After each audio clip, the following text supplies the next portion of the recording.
PM Modi का आज से 2 दिनों का मिस्र दौरा। राष्ट्रपति अब्दुल फतेह अल सीसी के निमंत्रण पर पीएम मोदी जा रहे हैं काहिरा।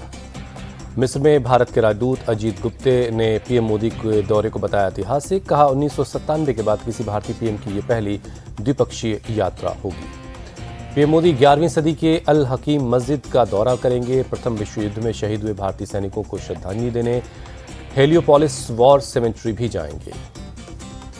2014 के बाद से राष्ट्रपति अब्दुल फतेह अल सीसी 3 बार कर चुके हैं भारत की यात्रा। 2023 में गणतंत्र दिवस के मौके पर बतौर मुख्य अतिथि आए थे भारत।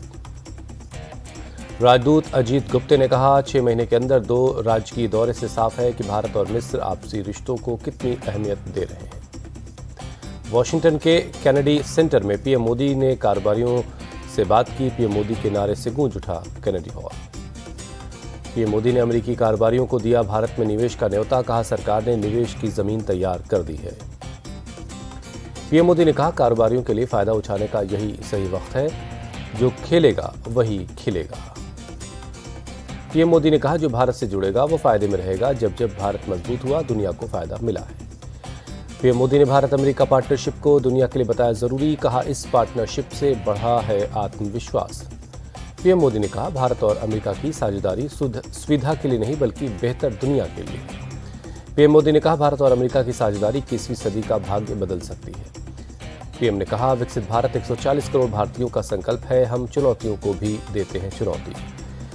पीएम ने कहा नया भारत नए लक्ष्य की तरफ बढ़ रहा है। भारत में गरीबी तेजी से कम हुई है।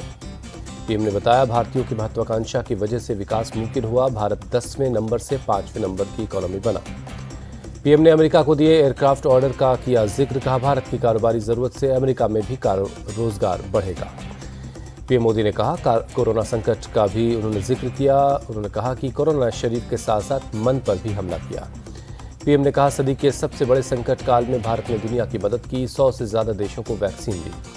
पीएम ने कहा कोरोना की वजह से पूरी दुनिया में शक का माहौल बन गया। ऐसे में भारत ने दुनिया के लिए मदद के दरवाजे खोले। पीएम ने भारत को बताया दुनिया का सबसे युवा देश। का स्किल और प्रोफेशनल देश भारत के पास। पीएम मोदी ने भारत में शिक्षा के विस्तार का जिक्र किया। कहा हर साल नए IIT IIM बन रहे हैं। हर 2 दिन में नया कॉलेज बन रहा है। पीएम मोदी के सम्मान में अमेरिकी विदेश मंत्रालय ने लंच होस्ट किया। वाइस प्रेसिडेंट कमला हैरिस और विदेश मंत्री एंटनी ब्लिंकन मौजूद रहे। वाइस प्रेसिडेंट कमला हैरिस ने पीएम मोदी के स्वागत करने के मौके पर बताया सम्मान की बात। कहा भारत का प्रभाव आज पूरी दुनिया में है। पीएम मोदी ने भारत और अमेरिका की दोस्ती के और गहरे होने की जताई उम्मीद। कहा भारत अमेरिका मिलकर नई प्रगति कर रहे हैं।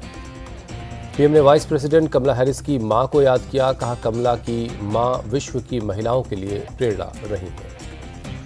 अमेरिका दौरे के आखिरी दिन व्हाइट हाउस में India US high tech handshake event का आयोजन हुआ। पीएम और राष्ट्रपति जो बाइडेन ने हाथ मिलाया। हैंडशेक इवेंट में पीएम मोदी अमेरिका के बिजनेस लीडर्स से मिले। कहा भारत का युवा अपने टैलेंट की वजह से विश्व में अपनी पहचान बना रहा है। पीएम मोदी ने कहा भारत के टैलेंट और टेक्नोलॉजी का मिलन उज्जवल भविष्य की गारंटी है। साथ ही राष्ट्रपति बाइडेन का शुक्रिया भी अदा किया। हैंडशेक इवेंट में बोइंग के CEO डेव कॉलहॉन, अमेजन के CEO एंड्रयू जैसी और गूगल के CEO सुंदर पिचाई जैसे कारोबारी शामिल हुए। सबका उत्साह देखने लायक था। सुंदर पिचाई ने भारत के डिजिटलाइजेशन में $10 बिलियन के निवेश की बात कही। कहा गूगल भारत की 100 भाषाओं पर काम कर रहा है। सुंदर पिचाई ने भारत में आर्टिफिशियल इंटेलिजेंस की प्रगति पर उत्साह जताया। गुजरात के गिफ्ट सिटी में वैश्विक फिनटेक ऑपरेशन सेंटर खोलने का ऐलान किया। अमेजन के CEO एंड्रयू जैसी ने भारत में $15 अरब के निवेश का ऐलान किया है। कहा अमेजन भारत में सबसे बड़े निवेशकों में से एक है। बोइंग के CEO डेव कॉलहॉन ने पीएम मोदी के विमानन और एरोस्पेस की रुचि का जिक्र किया। कहा भारत इस क्षेत्र में अहम भूमिका निभा सकता है। पीएम के AI वाले बयान पर दिखा असर। राष्ट्रपति जो बाइडेन ने AI लिखा गुलाबी टी-शर्ट किया पीएम को गिफ्ट। मणिपुर हिंसा पर चर्चा के लिए केंद्रीय गृह मंत्री अमित शाह ने बुलाई सर्वदलीय बैठक। दोपहर 3 बजे दिल्ली में ये बैठक होगी। एनसीपी चीफ शरद पवार ने खत लिखकर सर्वदलीय बैठक में शामिल नहीं होने की खबर दी। प्रतिनिधि को बैठक में भेजेंगे। सर्वदलीय बैठक बुलाने पर बोले असदुद्दीन ओवैसी मणिपुर 1 महीने से जल रहा है और आप हिंसा नहीं रोक पाए। ओवैसी ने बीजेपी पर हिंसा भड़काने का आरोप लगाया। कहा वहां आप अपने हिंदुत्व का एजेंडा लागू करना चाहते थे। सीएम गहलोत ने भी केंद्र सरकार को आड़े हाथों लिया, कहा 100 जानें चली गई लेकिन फिर भी मणिपुर पर सरकार गंभीर नहीं है। श्रीनगर में श्यामा प्रसाद मुखर्जी की याद में लाल चौक में बनेगा बलिदान स्तंभ। गृहमंत्री अमित शाह आज सुबह 10:30 बजे रखेंगे आधारशिला। गृहमंत्री अमित शाह ने श्रीनगर में सुरक्षा समीक्षा बैठक की अध्यक्षता की। उपराज्यपाल मनोज सिन्हा भी मौजूद रहे। श्रीनगर के युवाओं से गृहमंत्री अमित शाह की अपील, परिवर्तन के साथ जुड़े, पत्थर चलाने में हमारा भविष्य नहीं है। श्रीनगर में 3 दिनों की वितस्ता सांस्कृतिक महोत्सव, राज्यपाल के साथ अमित शाह भी शामिल हुए।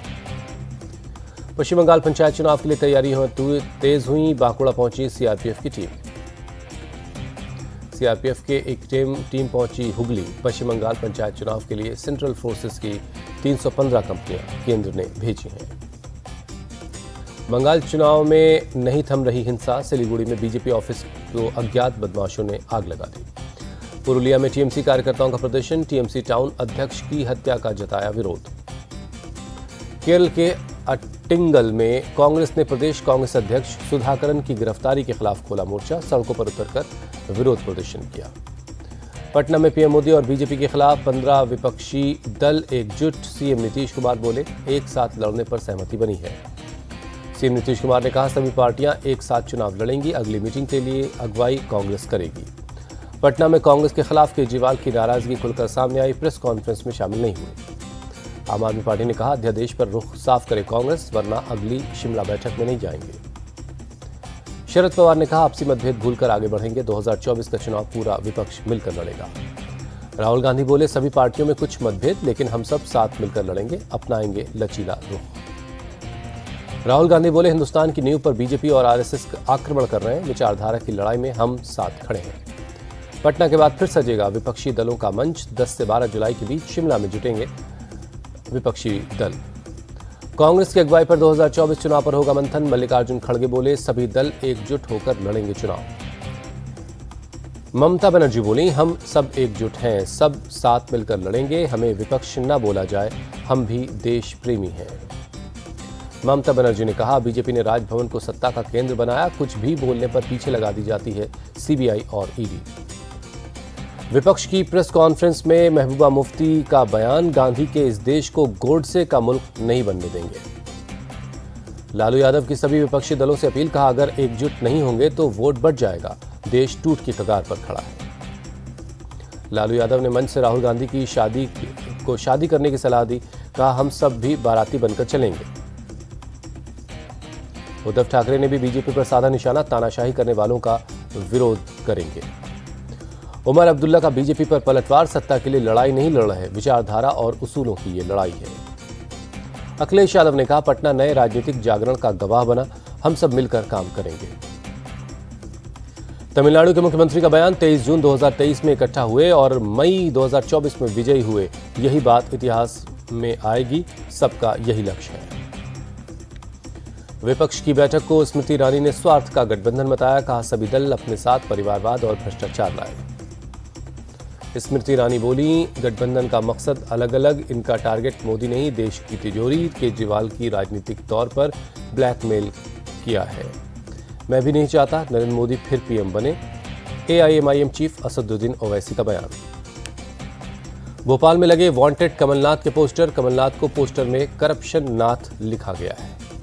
पोस्टर पर QR कोड भी दिया गया, जिस पर लिखा है, स्कैम से बचने के लिए स्कैन करें।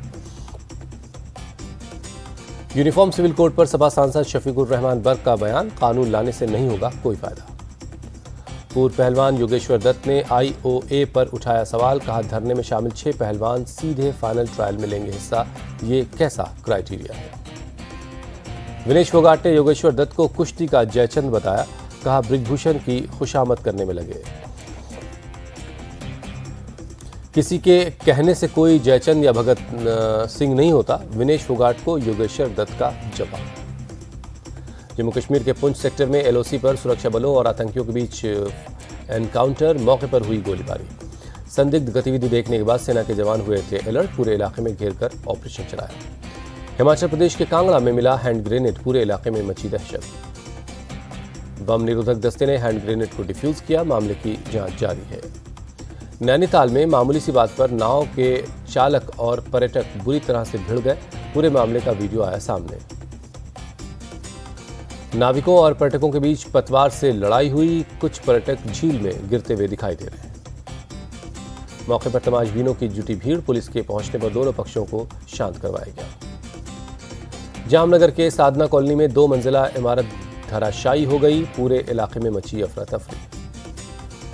हादसे में 3 लोगों की इलाज के दौरान मौत हो गई है, जबकि मलबे में अभी कई लोग फंसे हो सकते हैं और लोगों को रेस्क्यू किया जा रहा है।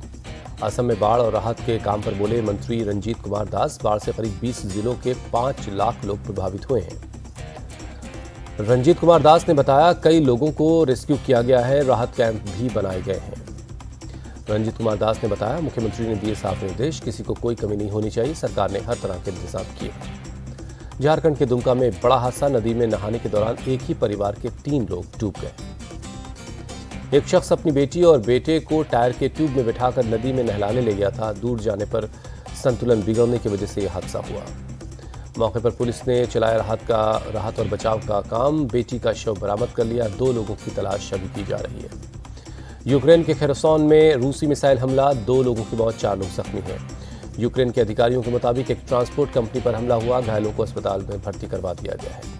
यूएन के मुताबिक रूस यूक्रेन युद्ध में अब तक 9,083 यूक्रेन के लोगों की मौत हुई है। मारे गए लोगों में 530 बच्चे भी हैं। यूएन ने युद्ध के दौरान आम नागरिकों के साथ साथ हिंसा पर चिंता जताई। कहा, अब तक 16,000 से ज्यादा नागरिक जख्मी हैं। अमेरिका के नॉर्थ कैरोलिना में एक प्लांट में ब्लास्ट हुआ, एक वर्कर की मौत। बैंकॉक में एक स्कूल में फायर ड्रिल के दौरान हुए धमाके में एक छात्र की जान चली गई, 5 छात्र जख्मी हैं। स्कूल में सालाना फायर ड्रिल का किया जा रहा था, फायर एक्सटिंग्विशर फटने से यह हादसा हुआ। टाइटन सबमरीन पर यूएस नेवी का बयान, कहा पनडुब्बी में हुआ ब्लास्ट, पायलट समेत 5 लोगों की मौत। भारतीय विदेश मुद्रा भंडार में आया उछाल, 2 अरब 35 करोड़ डॉलर की बढ़ोतरी देखी गई। विदेशी मुद्रा भंडार 596 अरब 9 करोड़ डॉलर पर पहुंचा। आरबीआई ने जारी की 16 जून को खत्म हुए हफ्ते की रिपोर्ट। महंगाई से धीमी हुई व्यक्तिगत खपत की रफ्तार, बिक्री और निजी निवेश हुआ प्रभावित, आरबीआई के एक पेपर से जानकारी मिली। केंद्र सरकार 4 लाख टन गेहूं और 5 लाख टन चावल थोक उपभोक्ता और कारोबारियों को करेगा नीलाम। कीमत पर लगाम लगाने की ये कोशिश है। वेस्टइंडीज के दौरे पर टेस्ट और वनडे सीरीज के लिए टीम इंडिया का ऐलान, रोहित शर्मा वनडे और टेस्ट में कप्तानी करेंगे। वेस्टइंडीज दौरे पर 2 टेस्ट 3 वनडे खेलेगी टीम इंडिया। दौरे पर 5 T20 मैच भी खेले जाएंगे।